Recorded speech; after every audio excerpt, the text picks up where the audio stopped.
नमस्कार, Shete homeo clinic के इस चैनल में आपका स्वागत है। आज हम बात करेंगे एज 40 की। एज 40 के बाद में आपकी कई सारी प्रॉब्लम्स आप शरीर में शुरू हो जाती है, लेकिन हम उसको इग्नोर करते हैं। कई महिलाओं के साथ में चेंजेस आने लगते हैं, लेकिन हम उसकी तरफ ध्यान नहीं देते हैं, क्योंकि महिलाएं अपनी जिम्मेदारियों में व्यस्त रहती है। जो वर्किंग वूमेन है वो अपने काम की तरफ, और घरेलू महिलाएं जो होती हैं, उनके परिवार में जो बड़े बुजुर्ग होते हैं उनकी जिम्मेदारियों में, बच्चों की जिम्मेदारियों में घिरी हुई रहती हैं, तो वो अपनी तरफ ध्यान नहीं देती हैं। लेकिन आपको ये ध्यान रखना होगा कि 40 की उम्र के बाद, मैं आपको 40 की उम्र के बाद की बात कर रही हूँ, ना कि मेनोपॉज की, क्योंकि इसके बाद में ही मेनोपॉज की एज आती है। लेकिन मेनोपॉज होने के पहले ये जो एज है 40 की, 40 की उम्र के बाद में ही बहुत सारे ऐसे चेंजेस होते हैं जो हमें दिखने लगते हैं, पर हम उसको इग्नोर करते हैं। जैसे अभी शुरुआत करते हैं हम सिर से शुरुआत करते हैं, जिसमें सबसे पहले हमारे बाल पतले होने लग जाते हैं और बाल झड़ना शुरू हो जाते हैं। लेकिन हम इसकी तरफ ध्यान नहीं देते हैं। हम नॉर्मली समझते हैं कि ठीक है, बाल झड़ रहे होंगे, किसी कैल्शियम विटामिन की कमी रहती है तो वो खा लेते हैं, या ना भी ध्यान देते हैं। इसकी तरफ महिलाएं काफ़ी ध्यान नहीं देती है, और हमेशा देखा गया है महिलाएं छोटी छोटी चीज़ों पर ध्यान नहीं देती है, वो अपने काम में ही व्यस्त रहती है। दूसरी बात है कि महिलाओं को अक्सर अखबार पढ़ने की आदत नहीं होती है, तो उनको इतना पता नहीं रहता है, क्योंकि अगर हम अखबार पढ़ने की आदत में रखेंगे तो हमें ये पता रहता है कि हमें आँखों में क्या तकलीफ़ हो रही है, हमारी नज़र कमज़ोर हो रही है, ये हमें तुरंत पता चल जाता है। जैसे कि महिलाओं की अपेक्षा पुरुषों में ये बात जल्दी पता चलती है कि उनकी नज़र कमज़ोर हो रही है। तो अक्सर इस एज में नज़र कमज़ोर होने लग जाती है, और अगर ऐसा आप किसी महिलाओं को बोलते भी हैं तो वो इग्नोर करती हैं, ध्यान नहीं देती है, नज़रअंदाज कर देती है। इसके बाद में होता है कि आपके चेहरे पर कभी कभी इसी एज में पिंपल्स या फिर झाइयाँ सी या पिगमेंटेशन होने लग जाता है। अब अगर आप पिगमेंटेशन होने लगता है, मेरे पास कुछ महिलाएं आती है और वो कहती है कि हमें पिगमेंटेशन का ये फेस पर प्रॉब्लम हो रहा है, पहले तो नहीं था लेकिन अभी कुछ दिनों से होने लगा है। अब वो मेरे पास इसलिए आई हैं क्योंकि उनके फेस की समस्या थी।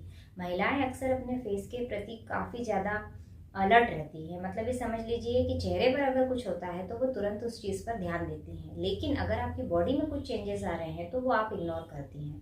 तो आप इस तरीके से किसी भी चीज़ को इग्नोर ना करें। पिगमेंटेशन भी अगर आ रहा है तो आप ध्यान रखिए कि पिगमेंटेशन भी कहीं ना कहीं हार्मोन्स के चेंजेस की वजह से आ रहा है, या फिर आपकी बॉडी में किसी तरीके की प्रॉब्लम हो रही है, तभी आपके साथ ये पिगमेंटेशन का प्रॉब्लम आ रहा है। पेट में समस्या होना शुरू हो जाती है, कॉन्स्टिपेशन कभी कभी शुरू हो जाता है, और इसी तरीके से और भी छोटी छोटी समस्याएं होती है जो शुरू होने लग जाती है, पर हम इसकी तरफ ध्यान नहीं देते हैं। 40 के बाद में आपके हाथ पैरों में दर्द होना शुरू हो जाता है, घुटनों में कभी कभी दर्द शुरू हो जाता है, तब भी इस तरीके की चीज़ों पर हम ध्यान नहीं देते हैं, और हमें ऐसा लगने लगता है कि ये सब एक नॉर्मल चीज़ें हैं। हम जिम्मेदारियों में इतने व्यस्त रहते हैं कि हम इन चीज़ों पर ध्यान नहीं देते हैं। बच्चों की तरफ ध्यान देते हैं, हस्बैंड की तरफ ध्यान देते हैं, परिवार की तरफ ध्यान देते हैं, लेकिन हम अपने आप की तरफ ध्यान नहीं देते हैं। और आपको ऐसा नहीं करना है। 40 के बाद में जो भी चेंजेस आ रहे हैं, छोटी से छोटी भी प्रॉब्लम अगर होती है तो आप उसकी तरफ सजग रहिए, आप ध्यान दीजिए कि आखिर ये ऐसा क्यों हो रहा है। और ऐसी एक स्थिति आती है कि जब कुछ थोड़ा समय बढ़ जाता है तो फिर क्या होता है कि हमें अपने आप में भी एक ऐसा फील होता है कि यार हमारी तरफ कोई ध्यान नहीं दे रहा है। अगर हमें ये समस्या भी हो रही है तो हमारी तरफ भी कोई ध्यान नहीं दे रहा है, और ऐसे में हमारे अपने आप में हमें डिप्रेशन फील होने लग जाता है। तो एक समस्या ये भी हो जाती है कि अगर हम समय पर ध्यान अब खुद की तरफ नहीं देते हैं तो एक स्थिति ऐसी होती है कि हमें डिप्रेशन भी फील होने लग जाता है। तो ये भी एक समस्या आने लग जाती है। तो आप ध्यान दीजिए कि 40 के बाद में कुछ ऐसी अपने आप से प्रोमिसेस कीजिए कि जब हमारा 40 बर्थडे हो, 40वीं हमारी जो सालगिरह हो, तो उस समय हम अपने आप से ये चीज़ करें कि हमें एक हेल्थ चेकअप ज़रूर कराना है। हेल्थ चेकअप कराने से क्या होता है कि हमें अपने अंदर जो भी कमियां हैं, जो भी प्रॉब्लम्स है, या कोई भी चीज़ अप डाउन हो रही है, उसके बारे में जानकारी मिल जाती है। तो सबसे पहले आपको जो टेस्ट कराने हैं, और इस एज में ध्यान रखिए कि महिलाओं के साथ में एक बात हमेशा आपको नोटिस की होगी आपने कि महिलाओं के साथ सर्वाइकल कैंसर या ब्रेस्ट कैंसर जैसी समस्या जो होती है वो काफ़ी देखी गई है। लेकिन ये दोनों समस्या अगर फर्स्ट स्टेज पर ही पता चल जाए तो ये पूरी तरीके से ठीक हो सकती है। लेकिन फर्स्ट स्टेज पर अगर आप ध्यान नहीं देंगे तो ये बढ़ते हुए आगे बढ़ जाएगी। इसलिए ये समस्या ना हो, इसी के लिए आपको 40 के बाद में कुछ ऐसे टेस्ट है जो कराने चाहिए। इसमें एक सबसे बेसिक टेस्ट होते हैं जो कि सीबीसी का टेस्ट होता है। एक हीमोग्लोबिन का टेस्ट कराइए जिससे पता चलेगा कि आपके हीमोग्लोबिन का लेवल क्या है। आप एक लीवर का जो है प्रोफाइल वो कराइए जिससे आपके पता चलेगा कि लीवर के में कोई किसी तरीके की प्रॉब्लम तो नहीं है। क्योंकि क्या होता है कि समस्या जब शुरू होती है तो हमें पता नहीं लगता, लेकिन जब समस्या बढ़ जाती है तब हम उसकी तरफ ध्यान देते हैं। फैटी लीवर जैसी समस्या है जो आम हो चुकी है। फैटी लीवर की समस्या लगभग सभी में देखी जा रही है, महिलाएं हैं, पुरुष है, सभी में ये समस्या देखी जाती है। तो फैटी लीवर की प्रॉब्लम ना हो इसके लिए आप एक लीवर का टेस्ट कराइए। यूरिन का एक कंप्लीट टेस्ट कराइए जिससे आपको ये पता चलता है कि आपकी किडनी में किसी तरीके का इन्फेक्शन नहीं है या आपको यूरिन का कोई प्रॉब्लम तो नहीं है। तो एक यूरिन का टेस्ट कराइए। शुगर का टेस्ट कराइए, क्योंकि अगर आपके यहाँ पर हिस्ट्री में किसी को शुगर का प्रॉब्लम रहा है या ब्लड प्रेशर का प्रॉब्लम रहा है तो वो 40 के बाद से शुरू होने लग जाता है। अगर आपका कोई स्ट्रॉन्ग प्रॉब्लम रहा है इस तरीके का तो वो 40 के बाद में आपको दिखने लगता है। एक और चीज़ देखी गई है 40 के बाद में कि जो आपका बेली फैट है वो भी बढ़ने लगता है। थोड़ा सा वहाँ पर भी आपका फैट्स बढ़ने लगते हैं, लेकिन हम उस चीज़ को भी इग्नोर करते हैं कि ध्यान नहीं देते कि हाँ कोई बात नहीं है, वजन हल्का सा बढ़ रहा होगा। तो आप जब डॉक्टर के पास जाते हैं तो आप सबसे पहले अपना वजन नापिए। उससे क्या पता चलेगा कि आपको पता हो कि आपका वजन कम हुआ है, ज़्यादा हुआ है या कितना है।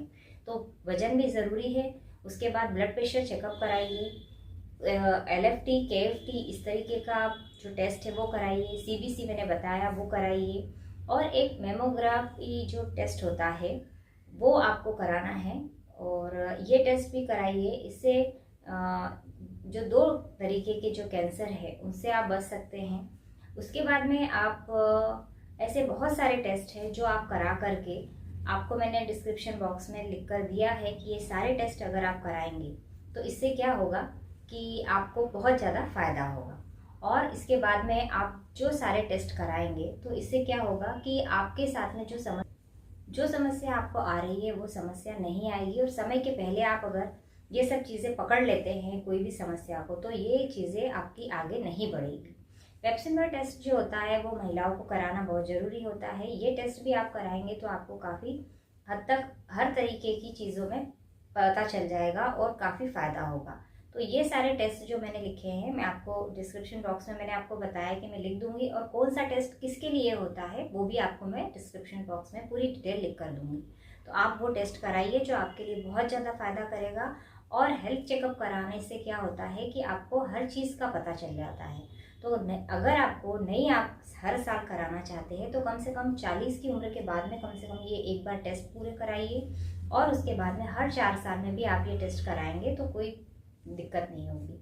एक चीज़ ऐसी होती है कि जब यही एक एज होती है जिसमें कि आपके साथ थायराइड का भी प्रॉब्लम हो सकता है, थायराइड की समस्या भी हो सकती है। इसलिए एक टेस्ट आपको थायराइड का भी कराना चाहिए जिससे आपको पता चल सके कि थायराइड कम या ज़्यादा तो नहीं हो रहा है। कभी ऐसा होता है कि थायराइड में भी अगर समस्या होती है तो ये सारे सिम्टम्स होते हैं, और यही सारी चीज़ें आपको मेनोपॉज के समय भी होती है। तो लेकिन याद रखिए कि मेनोपॉज की जो एज होती है वो 45 की भी होती है। तो ये सब चीज़ें उस एज में भी होती है, लेकिन आपको 40 के बाद ये सब इसलिए कराना है क्योंकि यहाँ पर आपका वजन बढ़ना शुरू हो जाता है। तो कम से कम 6-7 किलो वजन यहाँ की तरफ बढ़ता है इस एज में, और उसके बाद में मेनोपॉज के समय भी आपका 6-7 किलो वजन बढ़ने लग जाता है। तो कम से कम ये जो पूरा टाइम पीरियड है, इस पूरे टाइम पीरियड में आपका 14-15 किलो का वजन बढ़ जाता है।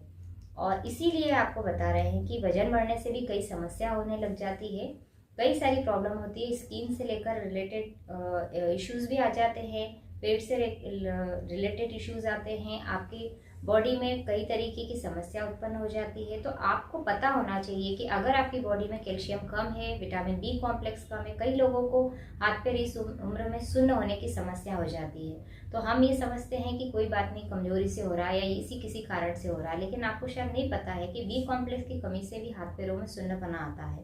तो पहले आप ये टेस्ट कराइए। टेस्ट कराने से आपको सारी समस्या पता चल सकती है, जिससे आप पता कर सकते हैं कि हमें डाइट में क्या चेंजेस करना है, किस तरीके की चेंजेस ला करके, किस तरीके की विटामिन लेकर के हम इस प्रॉब्लम से छुटकारा पा सकते हैं। तो आप अपनी तरफ ध्यान रखिए। अबाउ 40 आपके लिए बहुत ज़्यादा खास समय होता है जब आप अपने बारे में सोचें। जिम्मेदारियां सबकी लाइफ में होती है, लेकिन अगर हम समय पर अपनी तरफ ध्यान देंगे तो हम ज़्यादा समय तक जिम्मेदारियों को उठा सकेंगे। इसलिए समय रहते अपने टेस्ट कराइए। और अगर आपको किसी तरीके की और कोई समस्या आ रही है तो आप मुझसे कंसल्ट कर सकते हैं, या व्हाट्सएप पर भी कंसल्ट कर सकते हैं, मैसेजेस भी लिख सकते हैं, या कमेंट बॉक्स में आपको जिस तरीके की जानकारी चाहिए हो आप मुझसे पूछ सकते हैं। अगर ये वीडियो आपको अच्छा लगा हो तो आप लाइक कीजिए, शेयर कीजिए और सब्सक्राइब कीजिए, क्योंकि ये चीज़ें महिलाएं काफ़ी इग्नोर करती हैं। इसलिए शेयर करना बहुत ज़रूरी है ताकि ये महिलाएं इन चीज़ों को समझें और अपना एक ना एक बार तो हेल्थ चेकअप ज़रूर कराएं अबाउट 40 होने पर। Thank you.